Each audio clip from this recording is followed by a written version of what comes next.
Kanina ka pa dyan nakatutok eh. Ano kanina pa?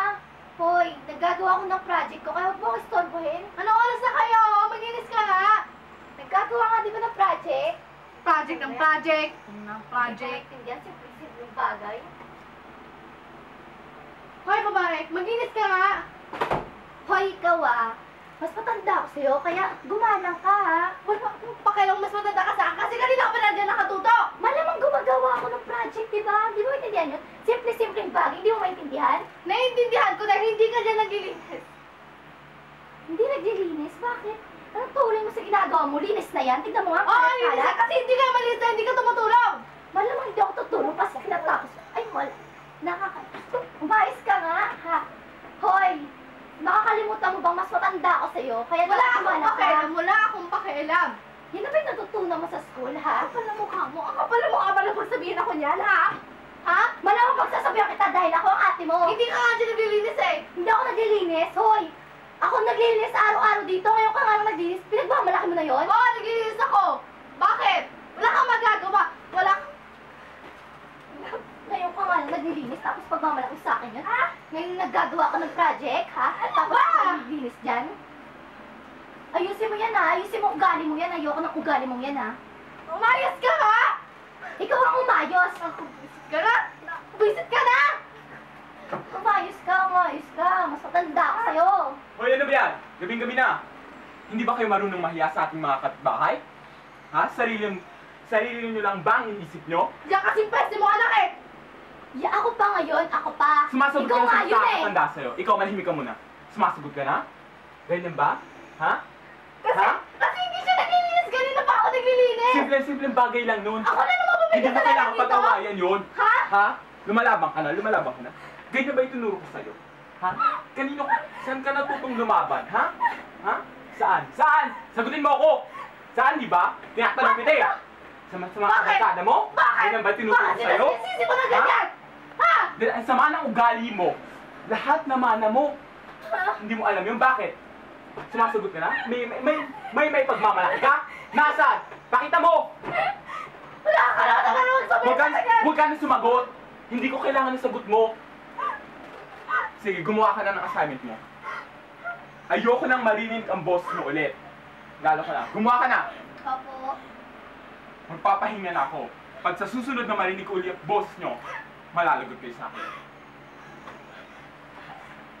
Oh, ano ngayon? Sinong talo sa atin? Di ba ikaw? Visit ka. Ay, ngayon. Visit pa ako, ha? Tanda mo, mas matanda ako sa'yo, kaya ako yung kinakampihan ni Daddy kasi alam ko yung tama sa mali, ha? Umayos ka, ayusin yung ugali mo. Ay, naku. Ano nga lang sa kwarto ko, mas tahimik pa. Walang sumimili ka.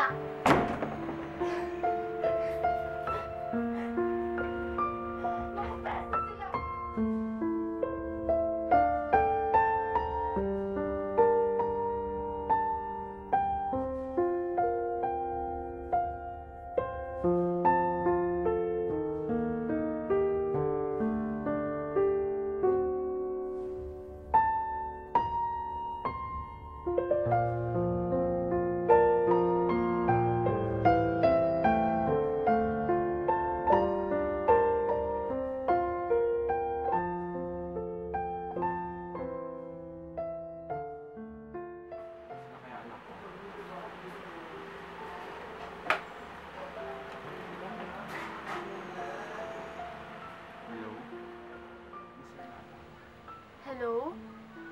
Po? Alam niyo ba kung nasa na anak ko? Kagabi po siya hindi umuwi eh. Ano po? Hindi pa siya umuwi? Bakit next na lang po ako kayo? Sige po. Kukontakin ko na lang po yung iba niyang kaklase. Tsaka text ko na rin po kayo. Opo. Kakausapin ko na rin po siya mamaya pag nakita ko. Sige po.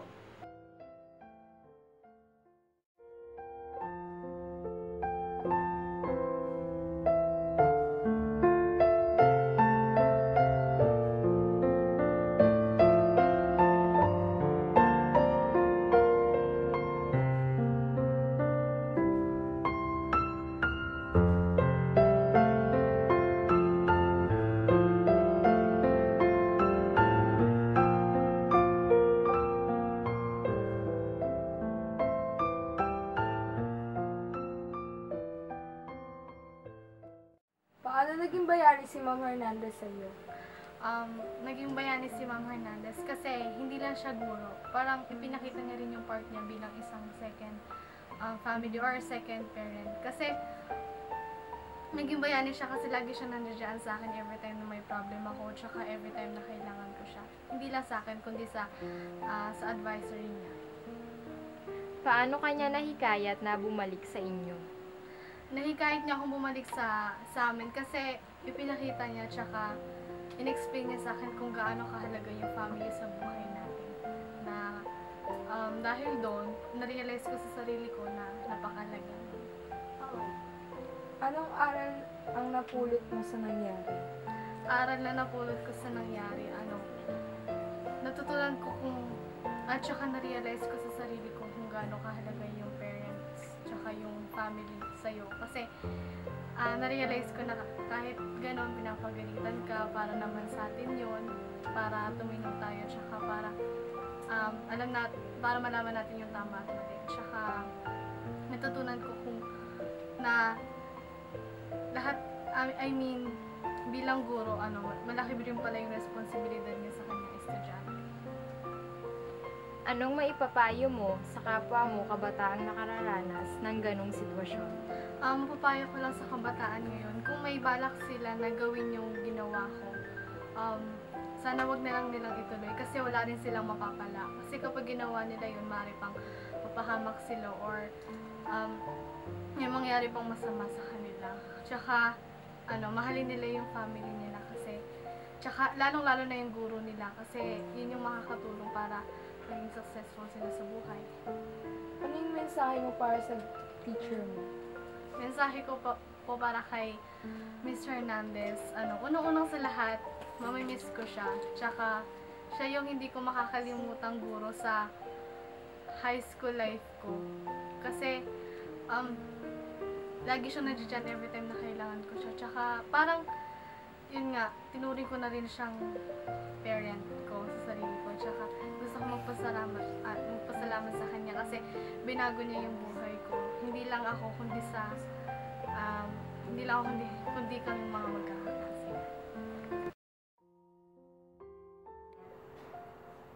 Ang buhay ng isang teacher ay, katulad ng sinasabi nila, ay hindi madali. Kasi, kaagiban ng pagkakaroon ng ganitong uri ng trabaho ay ang pagkakaroon ng maraming responsibilidad. Unang-una, syempre, ang trabaho namin ay magturo. Pero, halimbawa, nagkaroon ka ng advisory, ang isa sa mga bagay na ginagawa ng teacher ay subaybayan ang kanyang mga estudyante. Hindi ka lamang nagiging guro sa kanila, kundi minsan ay nagiging magulang din at the same time. Kaya nga, ang mga teacher tinuturing ng mga second parent para sa kanilang mga estudyante. Siguro isa sa mga tao na naalala ko na hindi naman actually na lumapit sa akin ay ako mismo nagsabi sa kanya na tawagin siya at bigyan siya ng payo dahil sa kanyang problema na kinaharap noon ay si Christian Grace Astilla. Ang naalala ko lang ay ang tungkol sa problema niya sa pamilya niya. Ang maipapayo ko sa kanya na sana ay huwag na niyang ulitin yung ganoong bagay dahil yun ay hindi isang gawain ng isang katulad niya na maglalayas kasi nga bata pa siya at kailangan niya intindihin ang kanyang pamilya. Normal lamang na magkaroon ng konting away ang magkakapamilya at hindi yun ay maiwasan. So, dapat unawain mo kung ano man yung problema na hinaharap ng inyong pamilya. Yun ay salamat sa mga pagsubok na binibigay ng Diyos sa atin na hindi naman ibibigay kung hindi natin kakayanin. So, lahat ng bagay na mabuti o masama, yung lagi ko sinasabi sa inyo, ay yung mabuti, panatilihin na mabuti, yung mga masama, you take it as positive at magkaroon kayo ng mga lesson mula dito na dapat merong matutunan. Ang message ko para sa lahat ng mga naging estudyante ko, especially my advisory school year 2011-2012, may 2A family. Isa sa mga section na hindi ko makakalimutan dahil sila yung isa sa mga pinaka-sweet na naging advisory ko sa Imus National High School. Sa loob ng isang school year, madaming mga bagay, syempre nandyan yung mga problema, pero meron na, syempre, mas madami pa rin yung mga bagay na masasaya na naging. Lagi nyo sanang alalahanin yung mga bagay-bagay na itinuro ko sa inyo. Siguro natatandaan nyo kung ano yung ipinaskil ko sa loob ng room natin, yung kasabihan na educating the mind without the heart is no education at all. So, hindi ko na kailangan paliwanag, naiintindihan nyo naman kung anong ibig sabihin nun. So, yung pagiging section 1 ninyo ay huwag nyong dadalhin sa ulo nyo. Yun ang lagi kong sinasabi sa inyo dahil mas mahalaga pa rin ang kalooban ng isang tao. At sana pagdating ng araw ay maabot ninyo kung ano yung mga bagay na minimithi ninyo at makatulong kayo sa inyong mga magulang. At syempre, para sa bansa natin.